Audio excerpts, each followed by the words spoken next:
جو طالبان کے supreme leader تھے، جو پہلے سربراہ تھے، امیر المومنین تھے افغانستان کے، جب پہلی دفعہ افغان طالبان برسر اقتدار آئے تھے، یہ انہوں نے پڑھا اس دینی مدرسے سے۔ اور اسی طرح خوست کی جانب آپ جائیں تو حقانی نیٹ ورک کے حوالے سے جو ایک بہت بڑا نام ہے اس مزاحمتی تحریک کا، اس کے سربراہ مولانا جلال الدین حقانی، یہ بھی اسی مدرسے سے پڑھے ہوئے ہیں، یہ کہا جاتا ہے۔ ان کے صاحبزادے ہیں سراج الدین، خلیفہ سراج الدین حقانی، یہ جو ہیں وزیر داخلہ ہیں افغانستان کے۔ اور اس وقت اگر ہم دیکھیں افغانستان کی کابینہ کے بہت سارے جو لوگ ہیں، جو مؤثر لوگ ہیں، ان میں سے اکثریت جو ہے ان لوگوں کی ہے جو جامعہ حقانیہ سے فارغ التحصیل ہیں۔ اب مذہبی سفارتکاری کو آگے بڑھایا جا رہا ہے اور کہا جا رہا ہے کہ جی مولانا حامد الحق حقانی جو مولانا سمیع الحق صاحب کے فرزند ہیں، ان کی قیادت میں جو وفد گیا ہے، یہ بھی اسی سلسلے کی کڑی ہے۔ کوئی ہمارے سیکیورٹی حکام جو ہیں وہ کہتے ہیں کہ تقریباً 20 سے لے کر 25,000 تک ملیٹنٹس جو ہیں، جو پاکستان سے تعلق رکھتے ہیں، یہ افغانستان میں موجود ہیں۔ افغان حکومت اس دعوے کی تردید کرتی ہے، وہ کہتی ہے کہ ٹی ٹی پی کا کوئی وجود نہیں ہے افغانستان میں۔ اور جس طریقے سے پاکستان اور افغانستان کا تنازع بڑھا ہے، تو اس تنازع کے دوران بھی ہم نے یہ دیکھا، متعدد مرتبہ افغان حکومت کی جانب سے یہ بیان دیا گیا کہ ٹی ٹی پی کے لوگ افغانستان کے اندر موجودگی نہیں رکھتے، لیکن پاکستان کا بار بار یہ الزام رہا، اور جو سابق نگران وزیر اعظم انوار الحق کاکڑ ہیں، جنہوں نے باقاعدہ وزیر اعظم ہاؤس جو ہے وہ خالی بھی کر دیا ہے، وہ منسٹرز اینکلیو میں منتقل ہو گئے ہیں، وہاں پہ ان کو ایک سرکاری بنگلہ دیا گیا ہے۔ انہوں نے بھی بار بار یہ بیان دیا تھا کہ دیکھیں، اگر پاکستان نے مذاکرات کیے تھے ٹی ٹی پی کے ساتھ کابل کے اندر، تو ظاہر ہے کہ وہ ٹی ٹی پی کے ساتھ مذاکرات تھے، وہ افغان طالبان کے ساتھ تو مذاکرات نہیں ہیں، ان کی موجودگی میں، ان کی ثالثی میں یہ مذاکرات ہوئے تھے۔ اب اگر 20 یا 25,000 لوگ جو ہیں، اور عمران خان صاحب جب وزیر اعظم تھے تو یہ تعداد وہ بہت زیادہ بتاتے تھے، یہ 20-25,000 افراد وہ ہیں کہ جن میں ان کی فیملیز بھی شامل ہیں، ان کے یعنی بیوی بچے بھی شامل ہیں۔ اور اقوام متحدہ کی ایک رپورٹ میں یہ بتایا گیا تھا کہ جو پاک افغان سرحدی علاقہ ہے، یہاں پر افغانستان کی سائٹ پر ٹی ٹی پی کے تقریباً 5 یا 5,500 لوگ ہیں۔ مجھے وہ صحیح تعداد معلوم ہے، لیکن اتنی ہی تعداد اس رپورٹ میں بتائی گئی تھی کہ اندازاً 5-5,500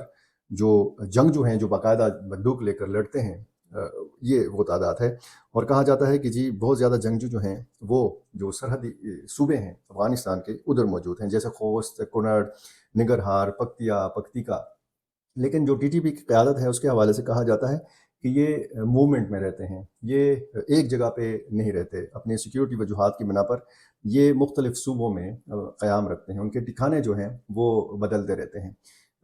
کئی ہفتوں تک وہ ایک ٹھکانہ استعمال کرتے ہیں، کئی مہینوں تک وہ ایک ٹھکانہ استعمال کرتے ہیں، اس کے بعد اپنا ٹھکانہ جو ہے وہ بدل لیتے ہیں۔ اور کچھ واقعات ایسے ہوئے بھی ہیں کہ وہاں پر ٹی ٹی پی کے مختلف گروپوں کے آپس میں تنازعات کی خبریں آتی رہی ہیں، مصدقہ اطلاعات تو نہیں ہیں، لیکن تنازعات کی ایسی خبریں آتی ہیں کہ ان کو سیکیورٹی تھریٹس ہیں وہاں پر، وہ افغانستان کے اندر بھی خود کو یا تو غیر محفوظ سمجھتے ہیں، اور یا پھر یہ سمجھتے ہیں کہ احتیاطاً ان کو زیادہ سیکیورٹی رکھنی چاہیے۔ مولانا فضل الرحمان صاحب گئے، واپس آئے، مولانا حامد الحق صاحب گئے، اور ان کی بھی ملاقاتیں رہیں، لیکن جس طریقے سے پروٹوکول دیا گیا، جس طریقے سے میڈیا پہ بات کی گئی مولانا فضل الرحمان کے دورے کے حوالے سے، تو اس کی ایک وجہ ہے۔ وجہ یہ ہے کہ مولانا فضل الرحمان زیادہ ایکٹیو سیاستدان ہیں مولانا حامد الحق کی نسبت، اور دونوں کا کیلیبر اس میں بھی بڑا فرق ہے۔ مولانا سمیع الحق صاحب کا اپنا ایک گروپ جمعیت علماء اسلام سمیع الحق گروپ کے نام سے، اور یہ اسی گروپ کے جو ہیں سربراہ ہیں مولانا حامد الحق صاحب، اپنے ہی والد صاحب کا جو ایک سلسلہ ہے وہ آگے بڑھا رہے ہیں۔ مولانا فضل الرحمان البتہ پارلیمانی سیاست میں بھی ایک مقام رکھتے ہیں، اور مختلف جو سیاسی لیڈرز ہیں وہ بھی آج کل آپ دیکھ رہے ہیں کہ ان کے گھر کے طواف کر رہے ہیں، چاہے وہ مسلم لیگ نون کی اعلیٰ قیادت ہے، کہ چاہے وہ پیپلز پارٹی کی قیادت ہے، چاہے وہ پاکستان تحریک انصاف کی قیادت ہے، چاہے محمود خان اچکزئی صاحب ہوں، چاہے کوئی دوسرا لیڈر ہو، تو یہ ملاقاتیں ان کے گھر میں، ان کی رہائش گاہ میں چلتی رہتی ہیں، اور میڈیا کی بھی کوشش ہوتی ہے کہ مولانا فضل الرحمان کو کسی نہ کسی طریقے سے پکڑ لیں، ان کا انٹرویو کر لیں۔ اور لیکن اس سارے سلسلے میں اگر آپ دیکھیں تو مولانا حامد الحق صاحب جو ہیں وہ ہمیں ان سارے حوالوں سے کافی پیچھے نظر آتے ہیں۔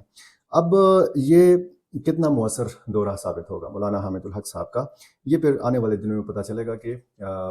چونکہ وہ اس وقت انتظام چلا رہے ہیں جامعہ حقانیہ کا، تو اس دورے کی کتنی اہمیت ہے۔ وہ جب بات کریں گے تو ظاہر ہے کہ انہوں نے بھی وہی بات کرنی ہے، اور ہو سکتا ہے کہ وہ بھی یہاں سے باقاعدہ بریفنگ لے کے گئے ہوں، ان کی وہاں پہ کن کن سے ملاقات ہوئی، کن کن سے ملاقاتیں، اور اس حوالے سے ہمیں میڈیا میں کچھ نہیں بتایا گیا۔ جس طریقے سے تصویر آ جاتی تھی مولانا فضل الرحمان کی، ان کے ساتھ کون کون ہے، یہ جب واپس آئیں گے تو ساری تفصیل آپ کے سامنے رکھیں گے۔ پاکستان کے خصوصی نمائندہ ہیں ایمبیسڈر آصف علی درانی، یہ موجود ہیں پاکستان میں، اور کہا یہ جاتا ہے کہ جب یہ خصوصی نمائندے موجود ہیں تو ان کی موجودگی میں علماء کرام کا وفد یا وفود کیوں بھیجے جا رہے ہیں، کیوں جا رہے ہیں وہ افغانستان؟ کیا اس کا مطلب یہ ہے کہ جو سرکاری چینلز ہیں یہ ناکام ہو چکے ہیں؟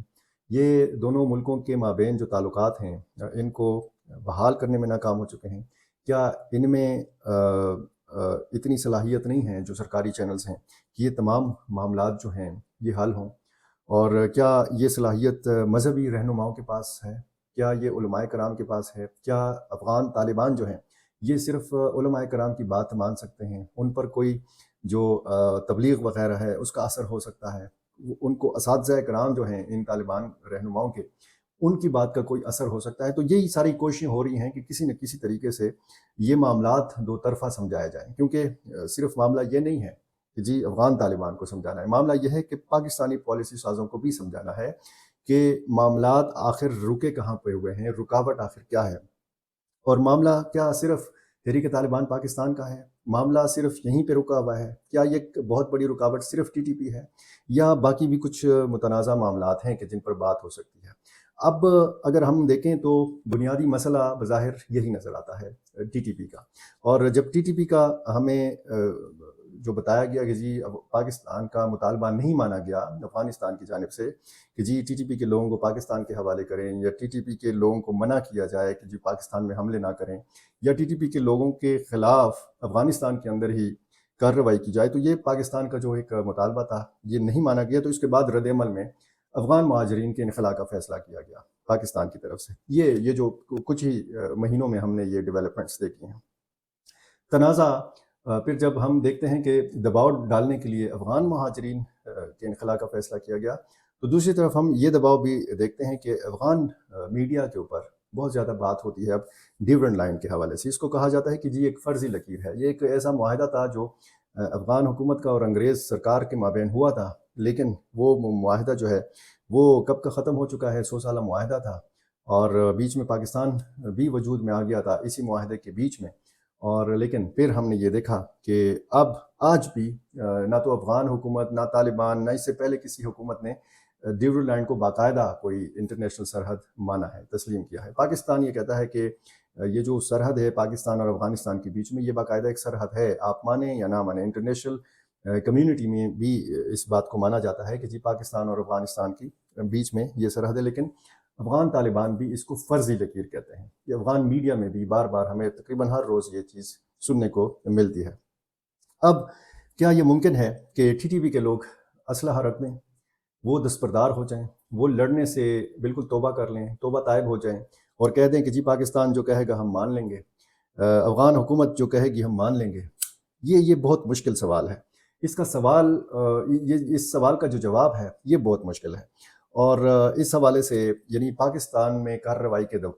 حوالے سے خود ٹی ٹی پی کے اندر اختلاف رائے پایا جاتا ہے، خود کش حملوں کے حوالے سے بھی، اور خود ٹی ٹی اے یعنی تحریک طالبان جو افغانستان ہے